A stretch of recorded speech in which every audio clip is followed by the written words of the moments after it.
जे दादागिरीची आणि दहशतीची भाषा उमेदवार तुतारीशे बोलत होते, आज त्यांचे चिरंजीव घाटनांदूरचे 2 बूथ ज्याच्या मशीन फोडल्या, मुरंबीचं बूथ ज्याच्या मशीन फोडल्या, सोथेवाडीचं बूथ ज्याच्या मशीन फोडल्या, बूथ कॅप्चरिंग करायचा प्रयत्न केला आणि त्याचबरोबर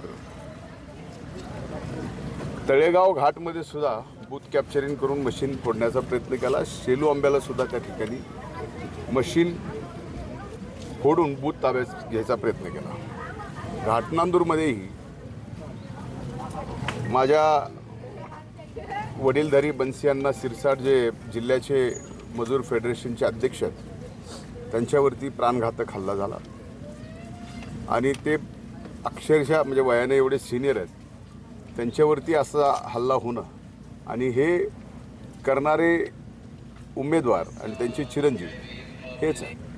त्यामुळं दहशत कुणाची हे आता तुतारी आणि तुतारीच्या वरिष्ठ नेतृत्वाला कळालं पाहिजे आणि या परळीच्या मायबाप जनतेला सुद्धा कळालं पाहिजे। आजपर्यंत अशा प्रकारची घटना आणि गालबोट कधीच कुठं लागलं नाही आजपर्यंत। या मला जसं कळतं ह्या 30 वर्षाच्या निवडणुकीत अशा पद्धतीचं गालबोट कधीच लागलेलं नाही। कुठं बूथ कॅप्चरिंग मशीन फोडणं अमकं तमकं याच्यातून कुणाला या ठिकाणी दहशत करायची, कुणाची दहशत आहे हे सगळी मानसिकता आता मायबाप जनतेच्या लक्षात आली। मी प्रशासनालाही कळवलं की तात्काळ याबाबतीत कारवाई करा आणि जेवढा वेळ या ठिकाणी मशीन फोडून पुन्हा मतदान चालू होईपर्यंत लागेल तेवढा वेळ त्या ठिकाणी मतदानासाठी त्यांनी दिला पाहिजे आणि तात्काळ ज्यांनी कुणी केले त्याचे सगळे व्हिडिओ कॅमेऱ्यामध्ये फुटेजमध्ये सगळे आलेले आहेत आणि या ठिकाणी स्वतः उमेदवाराचा मुलगा प्रत्येक गावचे बूथ फोडीत आणि बूथ कॅप्चर करीत या ठिकाणी फिरतो आहे।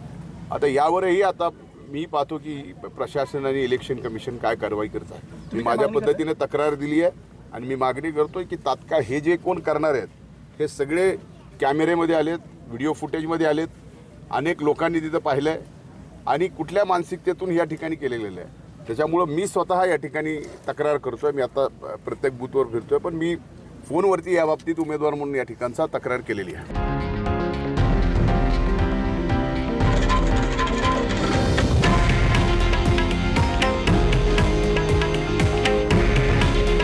हे आहे देशातील नंबर 1 न्यूज नेटवर्क आणि आपण पाहत आहात TV9 मराठी। काळजी तुमची, हित महाराष्ट्राचं।